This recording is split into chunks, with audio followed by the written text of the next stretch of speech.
We've just landed in New York City. We got here using Delta One Suites. And if you'd like to see what that flight was like, click the link below.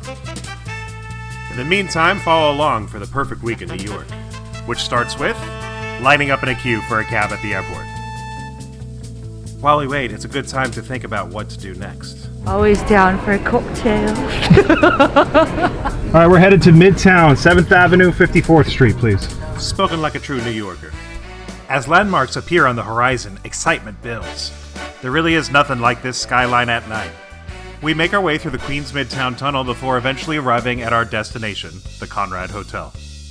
This hotel is gorgeous. The lobby is decorated with these sculptures by Carol Fuhrman. And if you'd like to see a full in-depth review of this hotel, I've made one. Click below. In the meantime, let's cut straight to the room. Being Hilton Gold members, we were upgraded to this Premium King room, which features this marble-clad bathroom and views in every direction. Now, by the time we got settled in, it was already pretty late. We were hungry though, so we decided to head over to Junior's Deli nearby. Is there anything more New York than a pastrami on rye? This one was fine. It's no cats. Nothing in the world can compare with cats. With that, we'll end night one. Good morning from New York City, day one. We're heading downtown. We're going to have our morning coffee in one of my favorite places, The Bean. It's my favorite too. It is humid out here. Summers in New York are no joke. Luckily, the subway's not that far away. The subway, baby. How do you feel about that? It's a mode of transportation that works. That's their motto. I love the New York City subway system. Sure, there's murders and muggings, but most of the time there aren't. And it is the most efficient way to get around the city. Case in point, a few minutes and we're already downtown. The Bean has a few locations around New York. This one's at Cooper Union, which means it's full of college kids. The thing to order here, in my opinion, is the Nutella Fitzgerald. This particular bean features a mural of the neighborhood, Cooper Union and Astor Place beyond. Astor Place is actually the site of one of the deadliest riots in American history. Apparently, there was a British actor who thought he was a better actor than an American actor. A lot of people disagreed, and 30 of them died. Anyway, our drinks are ready.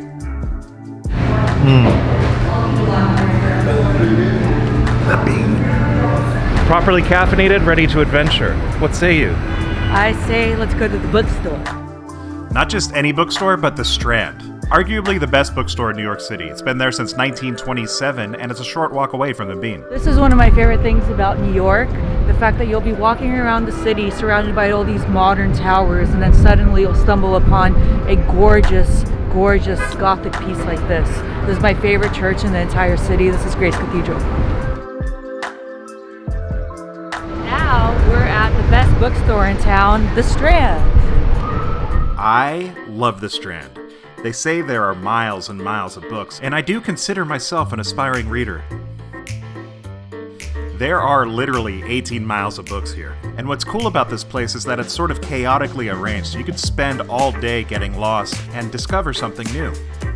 The Strand has an impressive collection of first editions and rare books, and the art section of this bookstore is unparalleled. Success! Great book haul at the Strand. Time to head back uptown via Union Square. Now, Union Square is a big public park in New York City and historically ground zero to all the protests and political activism leading to riots and clashes with police, but it's also the site of a really cute farmers market on Sundaes. Union Square is a big subway hub in New York City. Every single train converges on this spot, so you'll probably be coming through here a lot. And there's always some good entertainment. Just a quick express ride uptown, and we're back in the hotel. Home sweet home. I'm going to take this opportunity to point out our view again, because now it's daytime, and you can actually see that we have this epic Central Park view. Awesome. Dana obviously takes a little more time to get ready than I do, so I decided to take this time to head out of the hotel and do one of my favorite things in New York City, weather permitting, and hop on a Citibike. I'm going to try to get an electric one. Using Citibike is really easy. There's an app, and you have your card information on the app, and you just walk up to a bike and scan it, and it unlocks, and off you go. Let's do it. Citibike is actually a great way to get around the city. There are docks every few blocks, and if you have the annual membership, it actually works out to be pretty inexpensive. A lot of people regard New York as a concrete jungle, which it is. They don't necessarily associate it with outdoor activities, but there definitely are some, and renting a Citibike is among the best. I love city bikes. Back in the Conrad, I'm ready. All right, it's our first complete night here in New York City. We're about to head out to dinner and catch a show. We're seeing Back to the Future on Broadway. Great Scott! Very exciting. Then we're going to hit up this new bar in Nomad, which is on top of the Ritz-Carlton, described as a jewel box in the sky. So we'll see what that's like as well. Pro tip. Make reservations in advance if you come to New York. We thought we'd wing it, and we're having trouble. Where are we going to eat, babe? We wanted to stick around Midtown, and we landed on Ocean Prime, which had some availability. Took a quick look at the menu before we were brought this beautiful bread basket. Pretzel bread. I had this smoked whiskey-based drink. Diana had herself a martini. These paired nicely with a dozen oysters. By the way, East Coast oysters are better than West Coast oysters. Just a fact. Beautiful. We also had some ahi tuna. Delicious. Dinner was fantastic, and it's a short walk to the theater. Yeah, see, to me, I find it offensive when people dress in sneakers and shorts going to the theater. Broadway, babe. While Diana thinks this is the opera, here's the gift shop. You've got all sorts of t-shirts and Back to the Future tchotchkes to choose from. Doors open, and it's time to head inside. Welcome to Back to the Future. We stopped by the bar for the themed cocktails. And check out the stage. How cool is this? Look at this drone. That's cool too. We settled into our seats with our drinks, orchestra naturally, and we're ready for a show.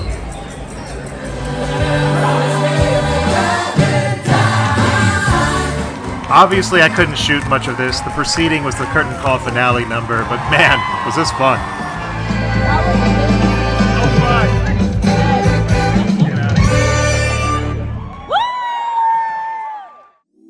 Our night's not over. Remember how I mentioned a jewel box in the sky? Well, here it is. This is Nubeluz by Jose Andres. Located on the 50th floor of the Nomad Ritz-Carlton, I can see why they call it that. It's absolutely stunning, and the city glitters outside its massive windows. I love the decor in this place, which I guess I could describe as elevated. These craft cocktails were fantastic, and since it's a balmy summer evening, we decided to take them out on the patio, where we discovered northward-facing views, including this absolutely epic one of the Empire State Building. This building is such an icon, I think it deserves a history lesson. The Empire State Building was built during the height of the Great Depression. Completed in 1931 and standing over 1,400 feet, it was the tallest building in the world at the time of its completion, and it has stood as a symbol for American resilience ever since. And with that, it's good night. New York City, day 2. Today we're going to head over to Hudson Yards and see the vessel, and that's also the entrance for the Highline, which is an elevated park on an old train platform. Very cool place. One of my favorites in town. Hudson Yards, please. Hudson Yards is a train yard on the west side, which is the site of a large-scale mixed-use real estate development, the most expensive project in North America at its time. The site features multiple residences, retail, dining options, and public use spaces. At its center is the vessel. It's basically like a big hive of staircases, sort of a sculptural, interactive piece of art, I guess. You used to be able to walk up it, but they shut it down because too many people were jumping off of it, which is just as well because I didn't really want to walk up them anyway. Hudson Yards is worth stopping by on your way to the Highline, and maybe you'll have your own 7-year itch moment.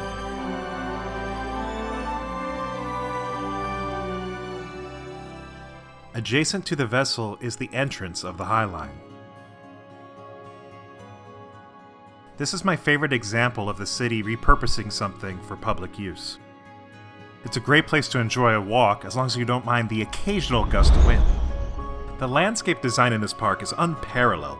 There's a meticulously curated collection of flowers. All of it just kind of offers this amazing contrast between nature and architecture. And there's tons of examples of great architecture here, including this building by Zaha Hadid, one of my favorites. There's also the Lantern House by Thomas Heatherwick. Basically, wherever you look on the Highline, there's something to see.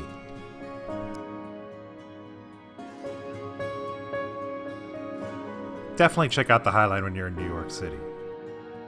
Since we're downtown now and it's hot, we decided to go have a beer. Gotta have a beer at McSorley's when in New York.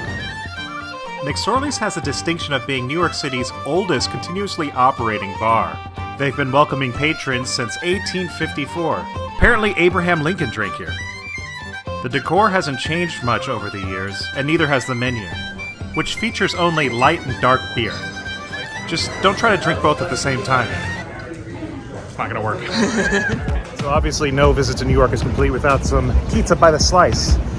And for pizza by the slice, there's no better place than Joe's. Don't at me, it's just a fact. Just read the sign. It says Best of New York. Also, Spider-Man worked there, and celebrities seem to like it. I'm gonna do a slice of supreme, slice of white, slice of the basil mozzarella, and a pepperoni, please. Joe's is super fast. They serve things so quickly. It's one of the things I like about New York. All the service is pretty fast. Thank you, my friend. I love these 2 slices of pizza. It's got that twice-baked, crispy mouthfeel, delicious flavors, perfect ingredients. I love Joe's. We're back in the room, just in time for golden hour. I can't talk enough about our hotel room's view. We stayed, watched the sunset before heading out for the evening. All right, we're back in another cab, heading back downtown. We're gonna go check out the Comedy Cellar, hopefully see a headliner. Fingers crossed. One of the advantages of taking a cab and staying above ground is that you get to see some landmarks like the library. Here's the Flatiron Building, which incidentally they're turning into condos, and I want one. We exited our cab at Washington Square Park. I love Washington Square Park. It's one of my favorite parks in New York. Great for people watching. New York is a great big melting pot, and Washington Square Park is the best example of this. You'll have old men next to burnouts, next to artists, performance artists, dancers, Scallywags, college kids, and what have you. Basically, every variety of person there is, you can find at Washington Square Park. And it is in close proximity to one of my favorite streets in New York City. We're walking down MacDougal. We just made our way through Washington Square Park. MacDougal is one of the highest energy, hectic streets downtown. The street is home to a lot of famous cafes, awesome bars, one of the best falafel sandwiches you could ever have, and the Comedy Cellar, which is where we're going. Once inside the cellar, you have to lock up your phones, but here's a laugh track to simulate the experience. Everyone was really hilarious. Andrew Schultz turned out to be the headliner. The best way to follow up a show at the Comedy Cellar is to head next door to Minetta Tavern, which is a quintessential dark, swanky Manhattan bar and restaurant, complete with caricatures of patrons of yesteryear. Hemingway was one of them. Minetta has an exceptional espresso martini, which is necessary to survival in New York City. There are a ton of fantastic burgers in New York City, and this one has got to be one of the best. And this is a good place to say, buona notte. Good morning. Good morning. So today we are going to... The Natural History Museum. Well, I think we look like tourist / blogger / that annoying kind of couple that always matches. Quit fit check, and it's time to go. It's a short taxi ride to the Upper West Side, and we decided on a pit stop. Ooh, bagels. So obviously, no trip to New York is complete without a bagel. We're gonna go here to Zucker's Bagels on the Upper West Side. Now, I'm more of a downtown guy, so all my references are from downtown, but Google led us here, and these bagels were actually pretty fantastic. It's a short walk to the museum through the Upper West Side. Cool to check out the brownstones and things. New York City has some of the best museums in the entire world. We chose to go to the Natural History Museum because it has a new wing I really want to check out. At the entrance, we're greeted with dinosaurs and this massive line. Lines in New York can get ridiculous, and I'm not one for waiting, so we look for a workaround. So what I always say is don't think harder, think smarter. Instead of having to wait in that gigantic long line, we bought the tickets online, took 5 minutes, and now we're in this short line and we're about to go in. We started at the Gilder Center, which is the brand new wing I was talking about.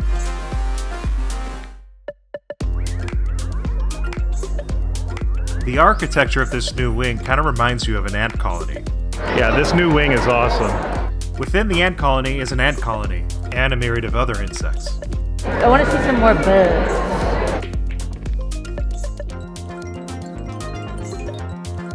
The Gilder Center also has this new interactive exhibit that shows the evolution of mankind and its symbiotic relationship with nature.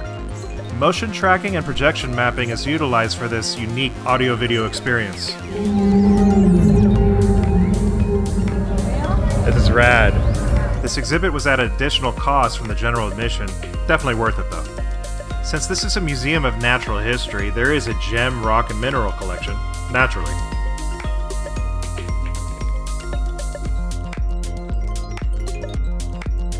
You can learn about the origins of man here. Metal. Interesting anecdote about this giant blue whale room. It was the site of one of the very first vaccination centers during the COVID-19 pandemic. And this giant blue whale is built to scale. There's honestly so much to this museum, room after room. You can easily kill a whole day here and not see all of it. Natural History Museum. Informative and entertaining. Time passed. Until... Dinner at the Centurion. Yes. This is American Express's new lounge, restaurant, and bar, located in 1 Vanderbilt, the building that has a very popular Summit observation deck. Anyway, once inside, you'll be shown to the Centurion desk, led into an elevator which opens up at the 55th floor. This is a luxurious space, and it features floor-to-ceiling windows offering great views. Ours was of the Empire State Building. Here's a little trivia for you. That spire is for blimps. We've decided to go ahead and do the tasting menu and some cocktails. Noir martini with squidding. I actually don't remember the drink I got. I should probably write some of this stuff down. That's delicious. That's really good. Our tasting menu began, and you know it's going to be expensive when waiters pour shit on your plate. The menu was created by head chef Daniel Boulud, and everything was Beautiful. Desserts included this raspberry pavlova and this amazing lemon tart. Beyond the fine dining, there's also this bar, which offers a very unique view of the Chrysler Building. This is a gorgeous bar with a lot of amazing craft cocktails, which actually differ from the ones in the restaurant. We invited my buddy Lloyd to join us here for a few drinks. We had a few rounds before heading down to the meatpacking to Soho House to have a few more. A storm started and started raining on us, and that brought our night to a close. Let's go to Central Park. Another day, another fit check. And whatever this is. All right, so one really cool thing about New York City in the summer is that they do these summer street festivals. You'll be walking around, just happen upon like a street closure where it's just miles of vendors and snacks. It's pretty cool. The original plan was to have a picnic in Central Park, but happening upon these things, we made that choice instead. There's tons of stuff to try, and these things are always just so much fun to walk around. On our way up to the park, we walked by Alwyn Court, which is one of my favorite buildings in New York. You really just have to appreciate all the stonemasonry of the architecture here. Anyway, detour over. Let's head into Central Park. Designed by Frederick Olmsted in 1859, this is one of the most beautiful urban parks in the world. You could easily spend several days exploring here. There's all these great nooks and crannies to Central Park that are sort of off the beaten path that you can get really lost in the nature. It's very cool. Take this for example. This is the Hallett Nature Sanctuary, which is a network of little trails leading up to a gazebo and deck featuring this awesome view. Speaking of views, here's an iconic one of the plaza. Woolman Ice Skating Rink is converted to pickleball for the summer. By the way, where'd pickleball come from? It's everywhere. Here are the super skinny towers of Billionaire's Row, which are mostly vacant. They serve as savings accounts for the ultra-rich. We didn't do the picnic idea, but if we had, this would be the way to do it. Starting in the southern part of the park and moving north, you'll be walking through the mall, which is where all the vendors and cartoonists are. This is the best way to get to Bethesda Fountain. You'll walk by this stage, and likely a photo shoot. Then down to this plaza, which always has a street performer.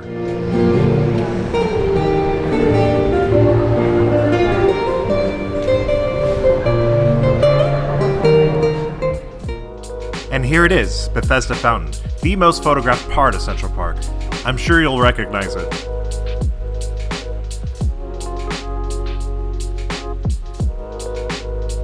Walking west, you'll eventually find yourself at the Great Lawn. This is a very popular destination in the summer.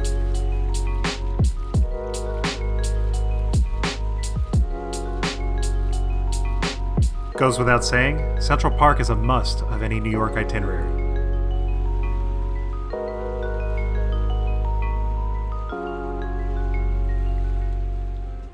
On the west side of Central Park, is the legendary Tavern on the Green. Gotta come to Tavern on Green and have that bacon. Now, Tavern on the Green is admittedly very touristy, but it's charming. There's live jazz, and it's a great place to have a cool drink, especially on a hot day. Got myself something called a watermelon cooler. Drinks, jazz, bacon. Tavern on the Green, done right. There's also a gift shop, by the way, if you want to check that out. Central Park, always worth it. If you could top it off with a drink at Tavern on the Green, do that. We did a quick wardrobe change, hopped in a cab before getting to the Upper East Side.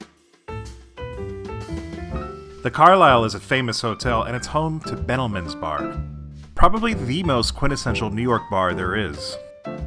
And it has the distinction of being My favorite bar in the world. Bemelmans Bar gets its name from Ludwig Bemelman, illustrator of the famous Madeline books, and also the illustrator of this mural.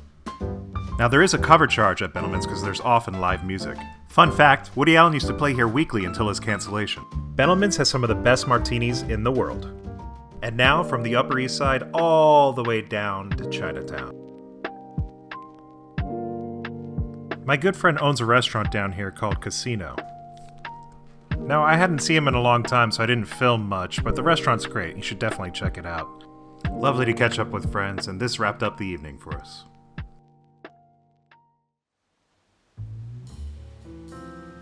It's our final day in New York, and we're greeted with some summer rain.